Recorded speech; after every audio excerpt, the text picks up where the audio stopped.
अंकिता का 4 महीने का बच्चा बहुत रो रहा था। अंकिता उसे चुप करने की कोशिश कर रही थी, लेकिन वो चुप ही नहीं हो रहा था। रो रो कर उसकी सांस फूल गई थी।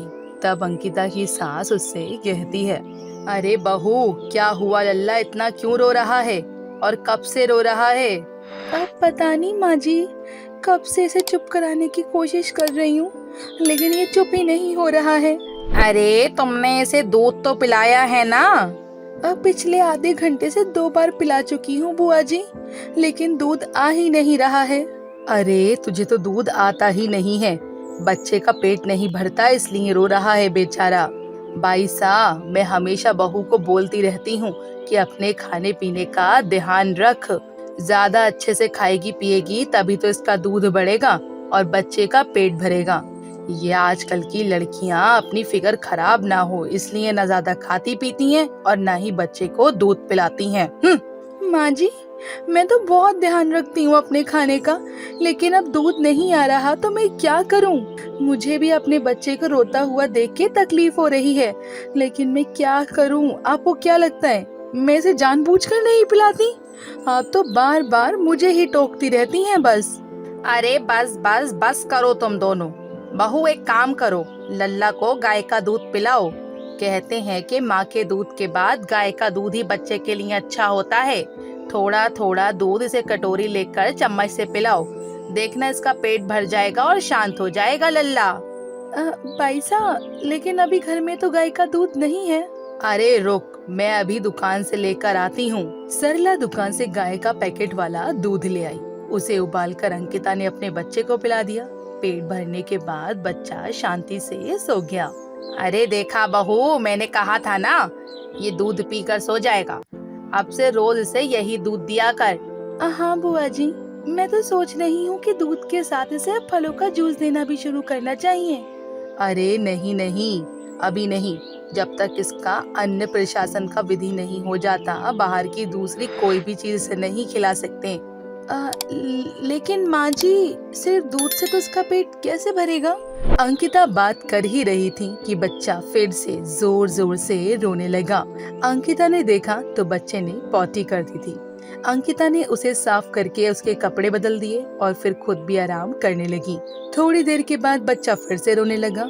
ऐसे 4-5 बार हुआ। बच्चा फिर से जोर जोर से रो रहा था। अंकिता को समझ नहीं आ रहा था कि आखिर उसे क्या हो गया। तब उसकी सास सरला उससे कहती है, अरे अब क्या हुआ? ये तो दूध पीकर सो रहा था।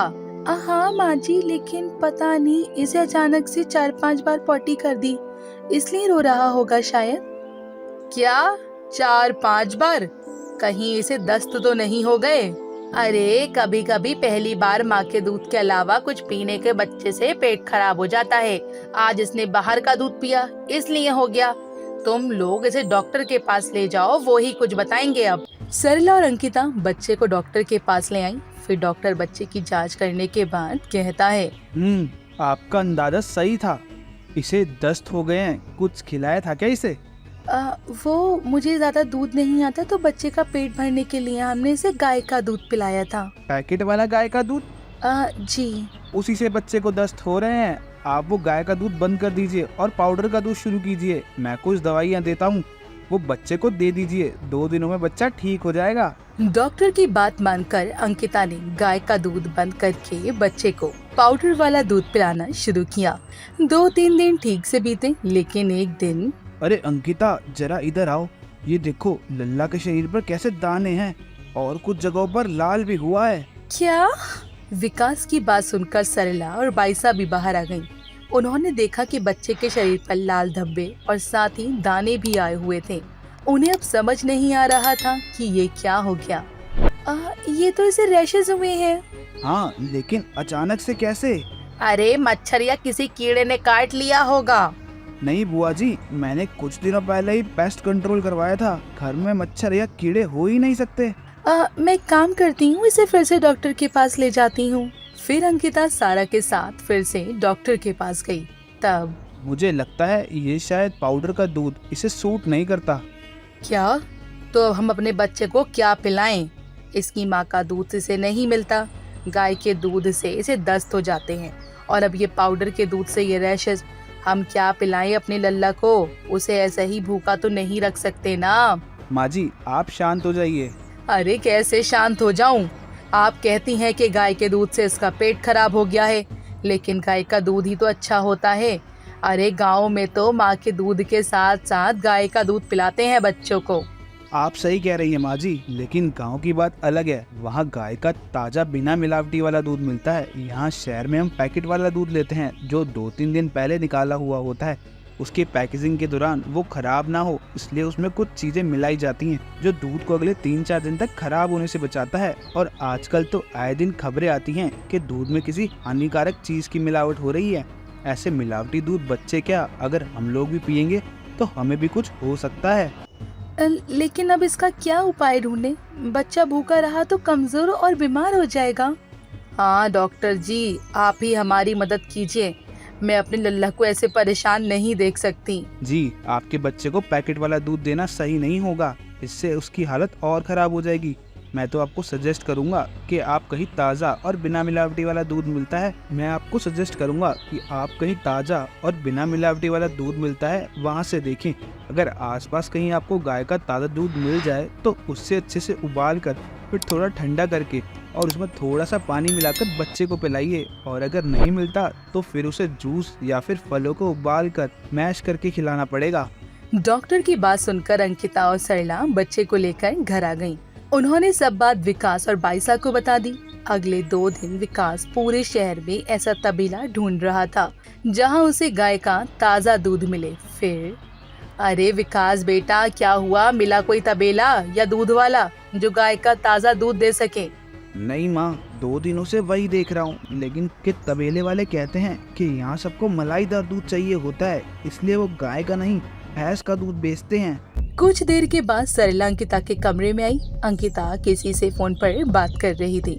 सरला को देखकर अच्छा मैं तुम्हें बाद में फोन करती हूँ, अभी रखो। सरला के आने पर अंकिता ने झट से फोन रख दिया। सरला को ये बात अजीब लगी। इन 2 दिनों में बच्चे ने कुछ खाया पिया भी नहीं था, वो कमजोर होने लगा था। अरे मेरा लल्ला कितना कमजोर हो गया है, क्या करे बेचारा अब। माँ आप इसे अपने साथ ले जाइए, मुझे जरा काम है। अंकिता ने बच्चे को सरला के साथ भेज दिया और फिर फोन पर बात करने लगी। हाँ सुनो, मैंने तुम्हें जैसा कहा है सब इंतजाम करके रखना, मैं कल आती हूँ। देखना तुमने मुझसे वादा किया है, मुझे निराश नहीं करना। तभी अंकिता के पीछे से बहू किससे बात कर रही हो और कहाँ जाने वाली हो? वो माँ जी कहीं नहीं, आप बड़ी जल्दी आ गई बच्चे को लेकर। हाँ मुझे लगा कि तुम ही से सुला दो इसलिए आई थी। अगली सुबह सरला अंकिता को पुकार रही थी, लेकिन अंकिता घर में कहीं नहीं थी। सरला ने उसके कमरे में जाकर देखा तो लल्ला विकास के पास सो रहा था। अंकिता कमरे में भी नहीं थी। तब अरे विकास उठो उठो, अंकिता कहाँ है? क्या माँ यहीं कहीं होगी? आप बुलाइए उसे। अरे पूरा घर देख लिया, पता नहीं कहाँ है। पता नहीं बच्चे को छोड़कर कहाँ चली गई। विकास ने बाहर आकर देखा तो सच में अंकिता घर पर नहीं थी। विकास ने उसे फोन लगाया, उसका फोन भी नहीं लग रहा था। बेटा मुझे तो तेरी बीवी के चाल चलन कुछ ठीक नहीं लग रहे हैं। कल वो किसी से फोन पर छुप छुप कर बात कर रही थी। दोपहर हो रही थी, तभी डोरबेल बजी। दरवाजा सरला ने खोला तो सामने अंकिता खड़ी थी। अंकिता अंदर आई और सरला ने सवाल पूछना शुरू कर दिया। कहाँ थी, किसके साथ थी, फोन क्यों नहीं लग रहा था? तभी अंकिता के पीछे से उसे गाय की आवाज आई। अंकिता हट गई और सबने देखा कि वहाँ एक बौनी गाय खड़ी है। उस 2-2.5 फीट की गाय को अपने घर में देखकर सरला हक्की बक्की रह गई। अरे बहू ये क्या है? माँ ये गाय है, मैं इसे पालने के लिए ले आई हूँ। क्या गाय इतनी छोटी? ये उम्र में छोटी है या बौनी है और इसे घर में पालेगी? हाँ माँ, ये पुंगनूर गाय है, इसकी लंबाई इतनी ही होती है। ये दिन में 2-3 लीटर दूध देती है और हम इसे घर में आसानी से रख सकते हैं। हाँ माँ, अंकिता सही कह रही है, मैंने भी इस गाय के बारे में पढ़ा है।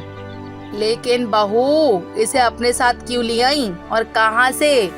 बुआ जी मेरे बच्चे की हालत अब मुझसे देखी नहीं जा रही है। वो 2 दिनों से भूखा है। यहाँ शहर में हमें कहीं गाय का ताज़ा दूध नहीं मिल रहा है।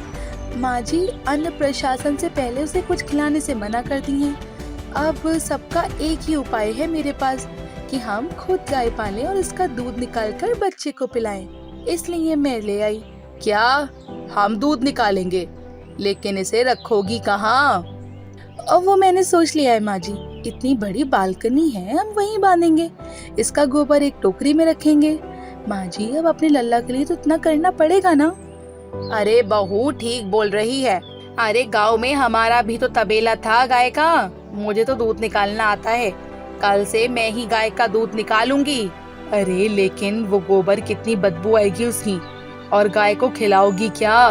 अरे माँ जी, उसका भी इंतजाम हो गया है। लेकिन तुम्हें ये गाय मिली कहाँ से, और तुमने हमें कुछ बताया क्यों नहीं? कल मैंने ना अपने एक मौसेरे भाई से बात की थी।